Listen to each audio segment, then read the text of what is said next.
Hello, नमस्कार, प्रणाम, हर हर महादेव। तो कैसे हैं आप सब? उम्मीद है सब बढ़िया होंगे। तो स्वागत है आप सभी का फिर से हमारे एक नए वीडियो के साथ और नए ब्लॉग के साथ। और वीडियो में बने रहिएगा लास्ट तक। वीडियो अच्छा लगे तो लाइक सब्सक्राइब शेयर जरूर करिएगा। और आज हम बहुत ही अच्छे टॉपिक पे बात करने वाले हैं।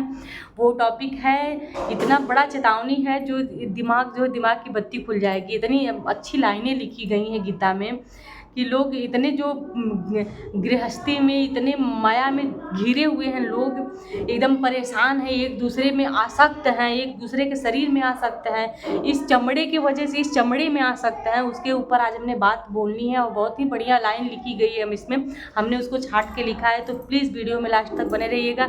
वीडियो अच्छा लगे तो प्लीज़ हमारी वीडियो को शेयर जरूर करिएगा, लाइक सब्सक्राइब जरूर करके जाइएगा। तो चलिए वीडियो को स्टार्ट करते, ज़्यादा बातें नहीं करते। और हाँ, कुछ बाहर से आवाज़ आ रही है उसके लिए सॉरी। तो फ्रेंड, सच में आज वीडियो बहुत ही अच्छी होने वाली है। जो आजकल के लोग हैं, आजकल के जनरेशन के लोग हैं, कितने मतलब बच्चे हैं, चाहे बूढ़े हैं, चाहे जवान हैं, सबकी जो सोच है, जो बुद्धि है, इतनी गिरी हुई है। आज उसके ऊपर बात करने वाले हैं। और इतना मतलब कि इस मोह से, मायाजाल से एकदम हटाने वाले हैं। कहा गया है 4 दिनों के प्रीत जगत में 4 दिनों के नाते हैं, पलकों के पर्दे पड़ते ही सब नाते मिट जाते हैं। पलकों के पर्दे, ये आँख जब बंद हो जाता है ना तो सारे रिश्ते नाते मुंह बंधन सब टूट जाते हैं। और इस जन्म का कोई भी याद अगले जन्म में तो आपको याद नहीं रहेगा। अगर याद भी रहेगा तो आदमी पागल हो जाएगा। आज इसी के ऊपर हम सब बात करने वाले हैं। तो फ्रेंड, इतनी बड़ी चेतावनी, इतनी बड़ी बातें गीता में लिखी गई है, अर्थात गीता में लिखी गई है कि लोग अगर एक एक पन्ना, अगर जिसको हिंदी तक पढ़ने आए, अगर उसको पढ़े तो इतने अच्छे अपने जीवन को अच्छा से सुधार सकता है, अच्छी लाइन पे ला सकते, चाहे अमीर हो चाहे गरीब हो। ज़रूरी नहीं है कि अमीर बहुत सुखी ही होंगे, बहुत नहीं, ऐसी कोई बात नहीं है। आपके अंदर अगर धर्म का ज्ञान है, आपके अंदर आप हैं क्या, इसका ज्ञान है, तब तो आप कोई किसी भी लाइन में रहे, कोई भी लाइन में रहे, चाहे अमीर हो चाहे गरीब हो चाहे छोड़, सब आपको एक बराबर लगेगा। तो चलिए ज़्यादा बातें नहीं करते और वीडियो को स्टार्ट करते हैं। यहाँ पे हमने बोला था ना, मिट जाते घर के स्वामी के जाने पे घर की शुद्धि कराते हैं। घर के स्वामी के जाने पे, जो घर के सबसे बड़े होते हैं, उस घर के स्वामी के जाने पे घर की शुद्धि कराते हैं। अब पिंड दान करके प्रेतात्मा से अपना पिंड छुड़ाते हैं। इस शरीर से जितने मोहित लोग हैं, जितने एकदम ग्रसित में गिरे हुए लोग हैं, देखिए कि अगर पलक अगर जहाँ झपका, जहाँ इस शरीर से ये जो प्राण है निकला, इस शरीर का कोई मूल्य नहीं रहेगा, कोई मूल्य ही नहीं रह जाएगा आपका। यहाँ तक कि प्राण को भी पिंडदान करते हैं। पिंडदान किस लिए करते हैं कि हमारा जो आत्मा है, प्रेत आत्मा है, हमारे दोबारा घर में ना आए। इतना शरीर से घृणा हो जाता है। और जब तक प्राण है, इस चाम से इतना ज़्यादा इस वो रहेगा कि पूछिए मत। इसके लिए जलना मरना सब ये जायज़ है। बच्चों को, छोटे हों चाहे बड़े हों, सबको अपनी अपनी ग्रंथ जरूर पढ़ना चाहिए। अपना जो है भागवत गीता, गीता यथार्थ गीता, कुछ भी ग्रंथ जरूर पढ़ना चाहिए। इसमें इतनी अच्छी अच्छी बातें लिखी गई। पढ़ाई पे प्रेशर बच्चों को कुछ कम दें। अगर 8 साल का 10 साल का बच्चा है, 7 में 8 पढ़े, तो आप सब उसको बुक जरूर दें, धार्मिक बुक जरूर ला के खरीद के दें। उससे जो है ज्ञान की बुद्धि होगी, वृद्धि होगी। जिन पर रक्त बहाते जल सम, जल में वहीं बहाते हैं। जिनके ऊपर रक्त के जैसे बहाते हैं अपना आंसू, और वही जल में बहाने जाते हैं आपको। पहले इससे इतनी बड़ी चेतावनी है, सोचिए आप सब, कितनी बड़ी बातें लिखी गई हैं इसमें।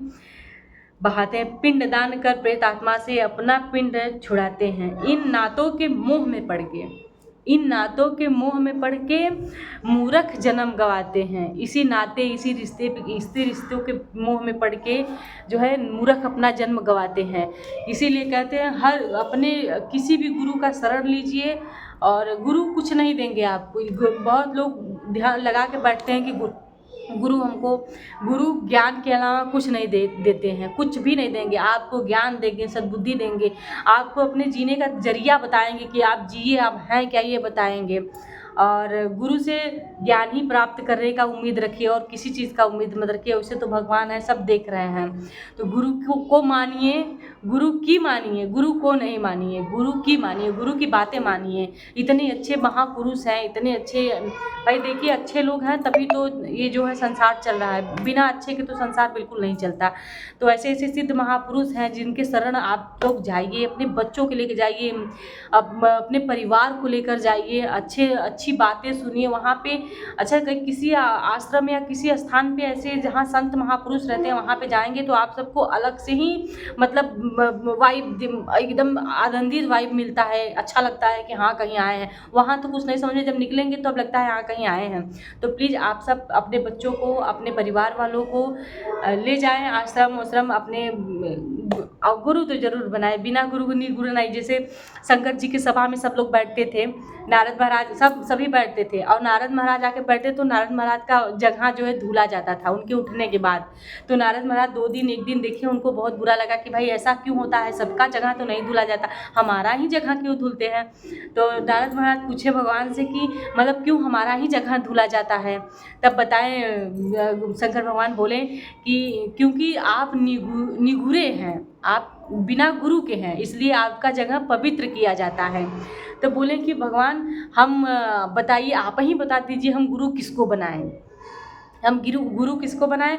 तो भगवान जो है कहते हैं हम अपने पे बड़ा घमंड करते हैं कि हम इतने बड़े हैं और हम अच्छे संत हैं, तो हमसे ऊपर कोई अच्छा, आप ही गुरु बन जाइए। भगवान को बोले कि आप ही गुरु बन जाइए शंकर जी को। तो बोले नहीं, गुरु बनाना पड़ेगा। कहे उसके लिए क्या करना पड़ेगा, कहे जाइए गंगा जी के किनारे आप खड़े रहिए, उधर से जो भी आएगा आप उसी को गुरु बना लीजिएगा। तो ठीक है भाई, गए अपना बड़ा माला वाला लेके खड़े थे। भगवान बोले ही थे कि उन्हीं को माला पहनाइएगा, गुरु बना लीजिएगा। तो खड़े थे तो उधर से एक नाव पे, मतलब कि मछली मारने वाला, क्या कहते हैं उसको भाई, केवट आ रहे थे। तो वो बोले कि अरे यही सुबह सुबह दिख गए, ये हमारे तो गुरु हो ही नहीं सकते, ये तो केवट है, ये तो छोटे मतलब मछली मारने वाला है या नाव चलाने वाला है। तो उनको जो है गजरा नहीं पहनाए, फिर से आए शंकर जी के पास। तो बोले कि भगवान वहाँ पे तो कोई नहीं दिखा। का कोई नहीं दिखा, का एक दिखा था जो है कि केवट था।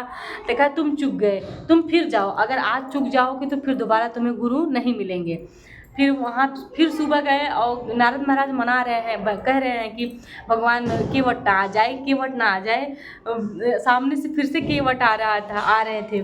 तो कहे भैया अब कुछ भी हो जाए, इन्हीं को पहनाए माला, नहीं तो फिर से आज ही का दिन है, उसके बाद हम चूक जाएंगे। तो नारद महाराज तुरंत माला पहनाए और तुरंत दंडवत प्रणाम किया।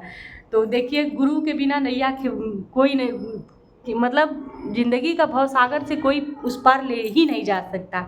तो आप सब बात माने, आप सब गुरु बनाएं, गुरु से ज्ञान प्राप्त करें और जीने का आनंद लें, एकदम खुशी रहिए, किसी भी माहौल में रहिए, एकदम खुश रहिए। भाई हम तो कह रहे हैं किसी की ज़िंदगी में जो ऐसा नहीं है कि दुख नहीं है, चाहे पैसा वाला हो चाहे पैसा वाला नहीं हो, सबके ज़िंदगी में दुख घिरा हुआ है।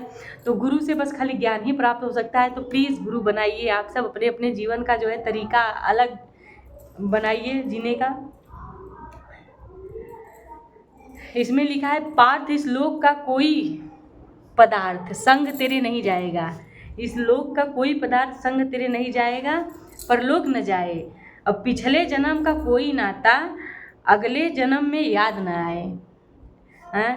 पिछले जन्म का कोई भी नाता इस जन्म में याद नहीं आता। भगवान अर्जुन से कह रहे हैं कि तुम किसके लिए शोक कर रहे हो, किसके लिए, कौन है भीष्म पितामह, कौन है भीष्म पितामह, वो जो खड़े हैं रथ पे वो हैं, खुद भगवान कहते हैं। देखिए आत्मा जो है अमर है, ये लोग दुश्मनी में एक दूसरे को मारते हैं, एक दूसरे से लड़ाई करते हैं, सोचते हैं इसको मार देंगे, नहीं, वो कभी मरने वाला ही नहीं है। जो मारता है वो मूर्ख है, वो सोचता है कि मर गया, कभी ज़िंदगी में नहीं मरता। सब अपने अपने कर्म के अनुसार आते जाते रहते हैं। तो चलिए ज़्यादा बातें ना करें, वीडियो को स्टार्ट करते हैं। हमने आज 8 मिनट हो गया।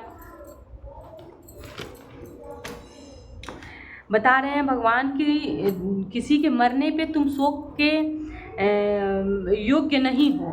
अगर कोई घर पे मतलब शरीर छोड़ दिया तो भगवान कह रहे हैं शोक करने का कोई शोक में अकुलाने की कोई बात नहीं है।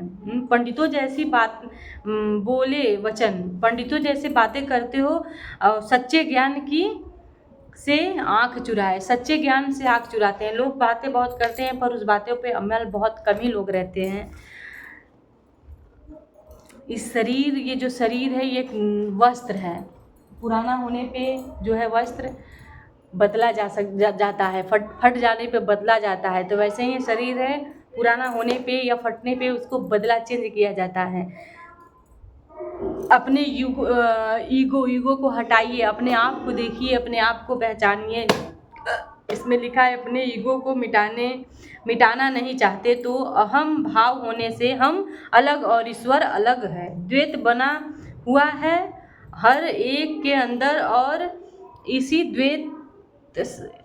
इसी द्वैत में बरत रहा है। अध्यात्म में यह सबसे प्रबल बना हुआ है, एक के अंदर ग्रंथि मानी गई है। इससे यह गुरु हैं द्रोणाचार्य, ये सब मोह के अंडर में हैं। द्रोणाचार्य को ये सब मोह के अंदर में है। जितने दुर्गुण हैं सब इसके अंडर में काम करते हैं। यह मेरा शरीर है, यह मेरा बाप है, यह मेरा भाई है, यह ऐसे जो मेरा मन बन गया है, यही मोह है। यह मोह कभी छूटता नहीं है। परिवार हुआ, कुल हुआ, जाति हुई, फिर गांव हुआ, रिश्तेदार हुए, देश हुए, ऐसे इस जाल का विस्तार है जिसका अंत नहीं है। तो यह जो मोह का विस्तार है, यह संसार के परात्मा की मान्यता को मिटाने की प्लानिंग है। एक ऐसी स्थिति बनती है आदमी के अंदर और किसी के अंदर ऐसी भी स्थिति बनती है कि परमात्मा को स्थापित करने की प्लानिंग बन जाती है। तब दुर्योधन को उखाड़ फेंकने की बात आ जाती है। सद्गुण बढ़ने लगते हैं, शांति का माहौल बनने लगता है, अशांति नष्ट हो जाती है। तो सब जब इस तरह से पुण्य का प्रभाव प्रकट होता है तो फिर यह दुर्योधन उठ खड़ा होता है। मोह का पक्ष संगत होकर उस पक्ष को विनाश करने के लिए तत्पर हो जाता है। तो जब आदमी पुण्यमय शुभ कर्म करने में प्रवृत्त होता है, ईश्वरीय पक्ष में चलता है, ज़्यादा मात्रा में शुभ कर्म करने लगता है, तो इस जीवात्मा को शांति मिलती है, अच्छा महसूस करता है। अंदर जब भजन करने लगता है, सच्चाई में से करता है, अच्छे काम करता है, तब शांति आती है, भगवान अच्छा लगता है। तो यह आत्मिक पक्ष का काम है, ईश्वरीय पक्ष का कर्म है। चलिए, वीडियो बहुत लंबा हो जाएगा, तो वीडियो अच्छा लगेगा तो वीडियो को प्लीज़ लाइक सब्सक्राइब शेयर जरूर करिएगा आप सब। और हाँ, यहाँ तक पहुँचे हैं तो प्लीज़ वीडियो को हमारे खूब दबा के शेयर करिए आप सब और मुझे सपोर्ट करिए दोस्तों। आप सबके सपोर्ट का मुझे बहुत ज़रूरत है। कल हमारा जो है मोबाइल गिर गया था, हमने स्टैंड यहाँ पे लगाया था, देख सकते हैं स्टैंड हमने यहाँ पे लगाया था और हमारा मोबाइल हम ऐसे रखे थे, हमारा मोबाइल जो है गिर चुका था। तो प्लीज़ आपसे सपोर्ट करें हमारा। यह है गीता प्रबोध।